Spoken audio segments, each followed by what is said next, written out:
Hello Namibia, and welcome to your daily lunchtime show where we get to catch up on current events and headlines that are in the news. My name is Priska Anyolo and thank you so much for joining us.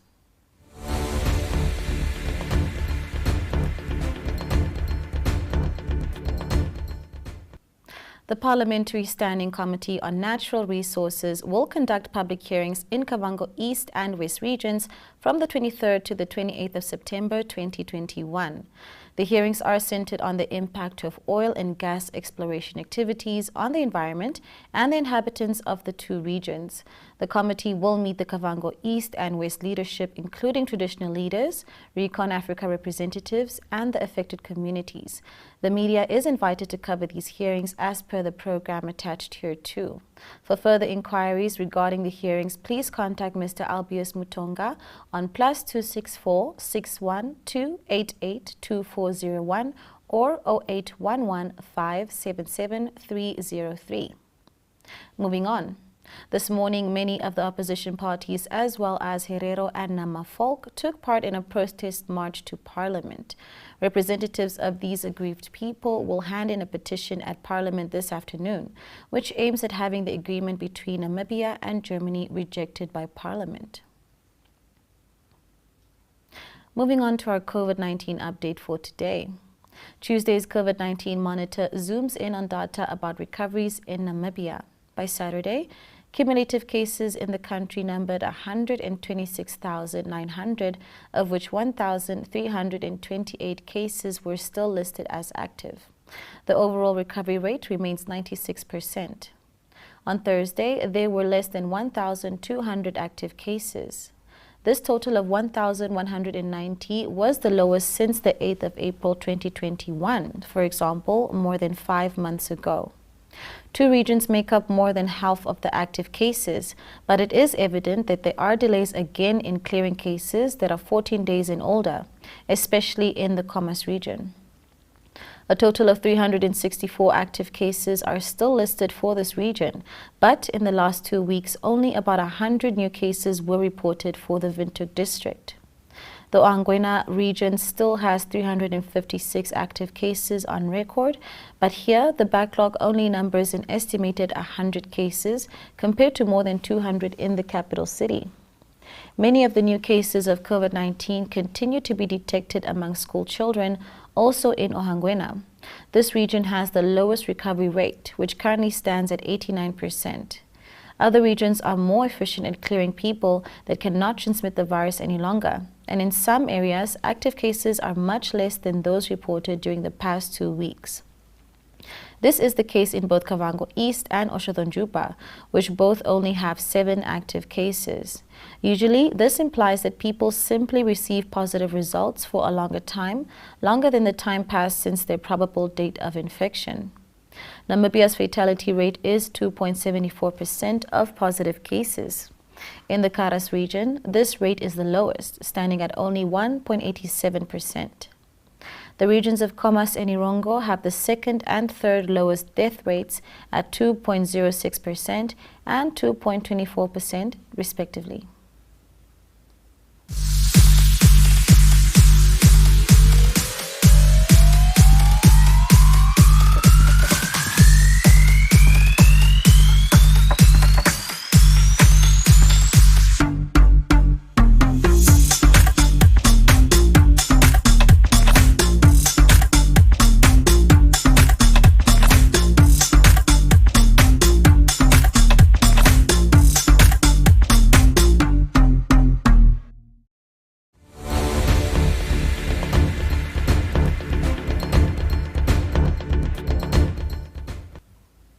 As always, we now bring you a number of video clips from around the country.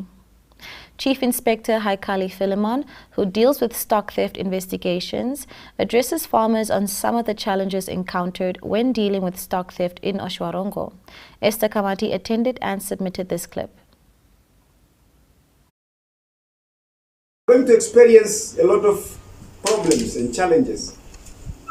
Sometimes you come across a scene which is maybe a week. You don't know where to start. Not tracing only bones, but it's because of lack of patrolling. The challenge is also some fire, sometimes it's about ear tagging and branding of our animals.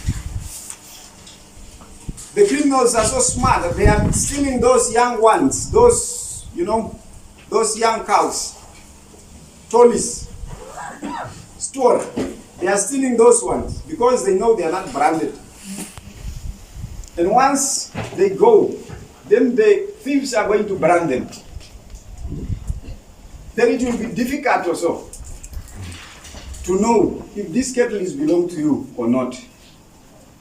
The last option, it will be only a DNA, if you know the mother or the bull.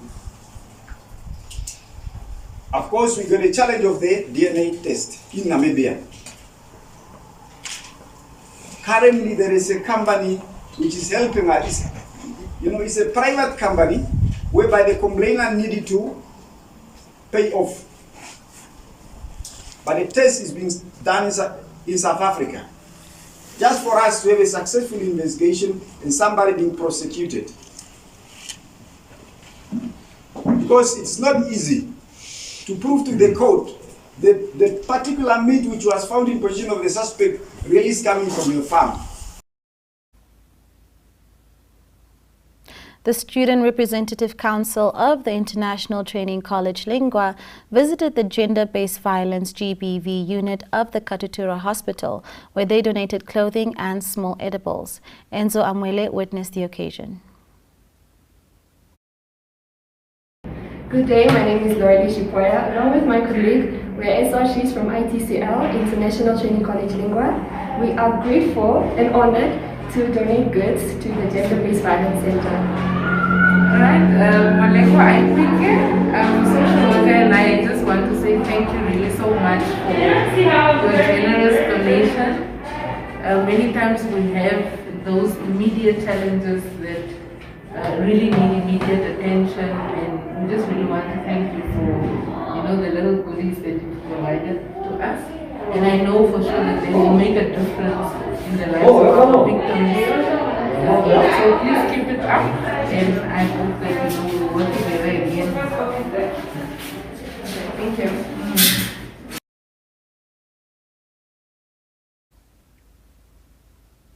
Joanna Daniel of the Dolomite Camp in Etosha says that the job has caused her to fall in love with the tourism industry. Catch more of her chatting to Tunohole Mugoba in a Brave Namibia program soon.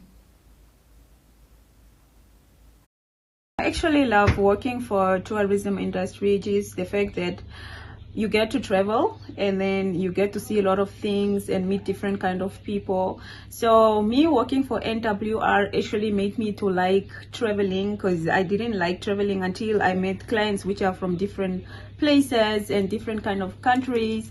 So now I'm a little bit in traveling. So I would say travel. The city of Windhoek has appealed to residents to desist from constructing illegal electricity connections amongst each other. Besides the risk of losing your life, this practice can incur a fine of up to 16,000 Namibian dollars or 2 years imprisonment. This clip is by Nampa. Corporate Communications, Marketing and Public Participation Manager Harold Akwenye, in a media statement issued on Tuesday, said the city has noticed with great concern a growing trend of electricity theft by some residents, and they should be warned that electricity theft itself is a serious crime and poses a high risk.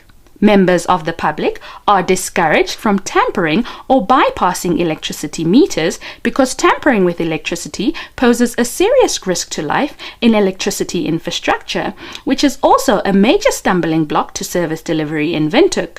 Akwenye said illegal connections of electricity, especially within the informal settlements, have become the most common way of illegally supplying power to Windhoek residents. The public is discouraged from illegally supplying electricity. We are therefore urging the public to help prevent and reduce power theft by reporting any illegal electricity connection to the city police. He added that residents should rather apply for legal electricity connection if their current meter is malfunctioning or if it has been tampered with, and they should make arrangements with the City of Windhoek's electricity department for their meters to be exchanged safely. Akwenye warned, if you suspect someone has tampered with an electricity meter, you can make a call in total confidence with our customer care helpline. Take note that any offence associated with bypassing of electricity or tampering with electricity meters and illegal electricity supplies carries a hefty fine of 16,000 Namibian dollars or imprisonment not exceeding 2 years in terms of Section 42 of the Electricity Act 4 of 2007. Salima Shimwe-Feleni reporting for Nampa News.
And now we move on to the front pages of Namibia's newspapers published today, where we have identified the following reports that raise special attention.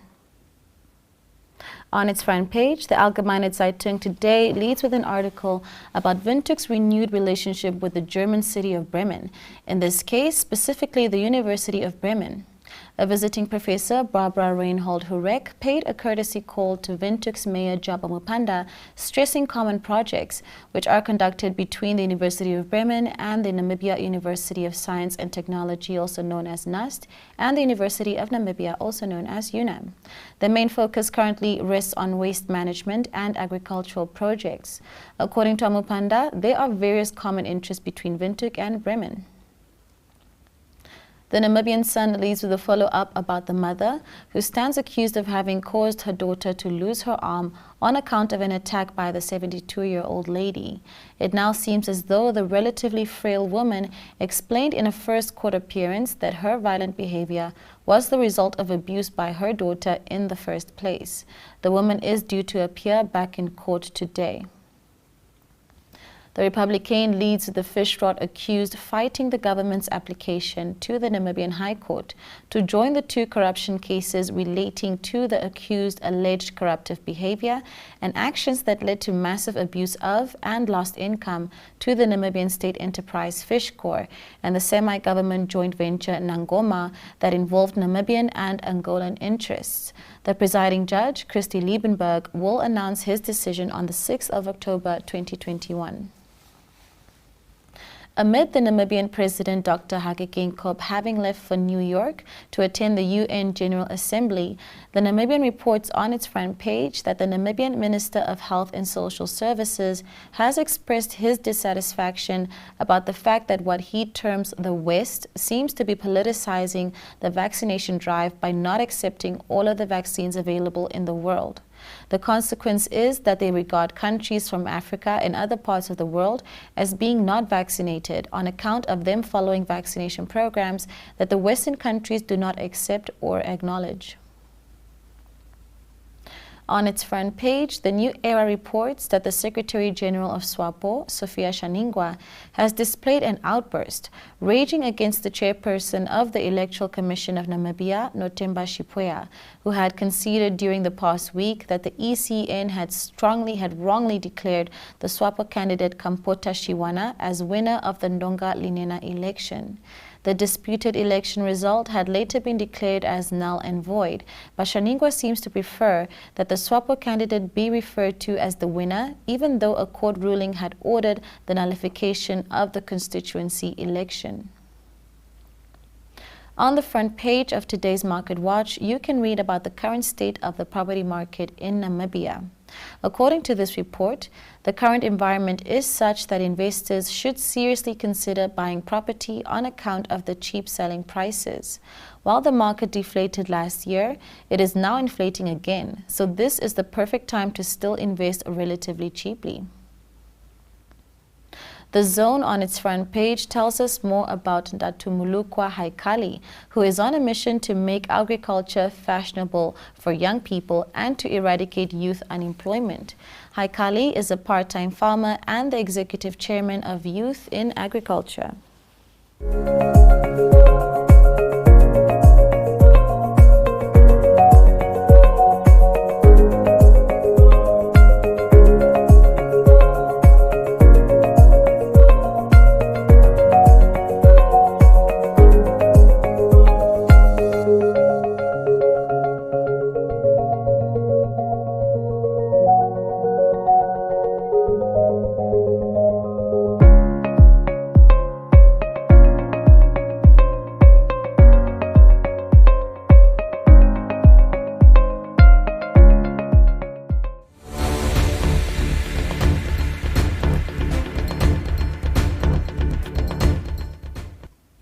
And on the inside of our country's newspapers, you'll be able to read up more about the following.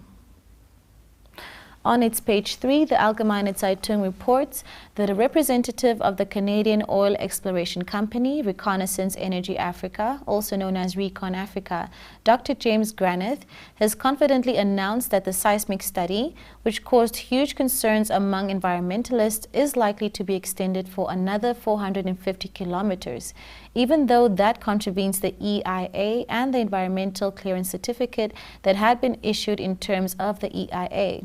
It now seems as though this exercise will be hidden by the fact that the area is supposed to benefit from fire breaks, which firstly was never a requirement expressed by the local population, and neither does it change the fact that seismic activities of this nature are very likely to disturb the elephant herds found in these areas.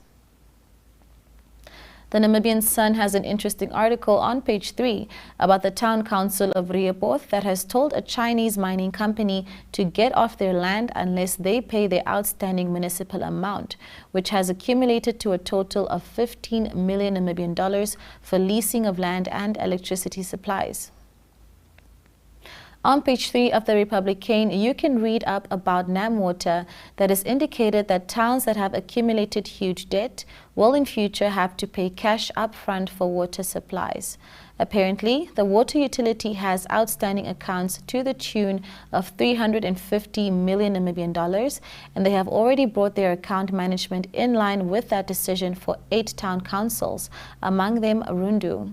15 more towns and settlements will be forced onto this program in the near future.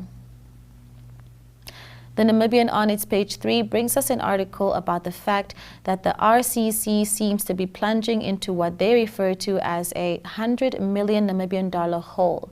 It would seem as though an arbitration process is likely to have a detrimental effect on RCC's finances after the RCC had failed to pay the South African construction company for work done during the period of 2012 to 2014 on roads in the Zambezi region.